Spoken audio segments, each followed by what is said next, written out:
kindergarten friends. It's Tuesday, March 17th, and it's time for Writing Workshop.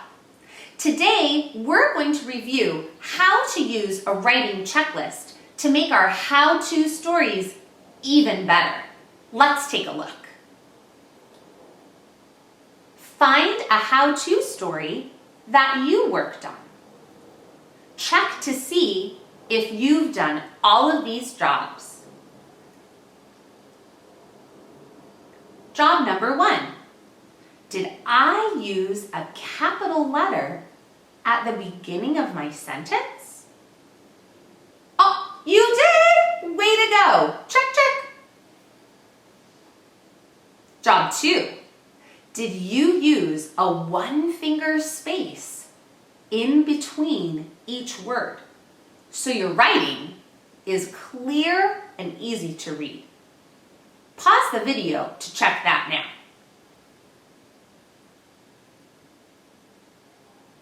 Nice work, wonderful writers.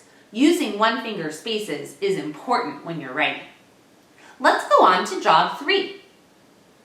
Did you use an ending mark at the end of each sentence? Maybe you used a period. Maybe you used a question mark. Maybe you used an exclamation point. Pause the video and check that now. What? You used ending marks after all of your sentences? Great work, wonderful writers.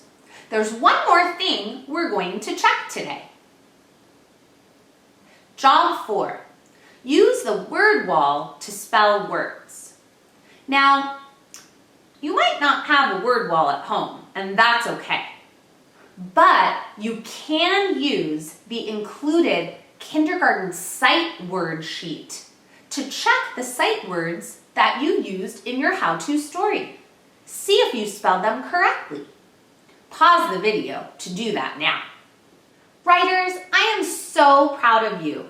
You used a writing checklist to make your wonderful how-to stories even better.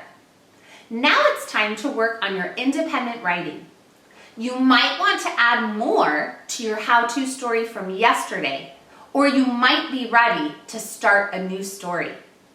Ask your grown-up to take a photo of the story you're working on today and send it to your teacher. We cannot wait to read them. See you soon!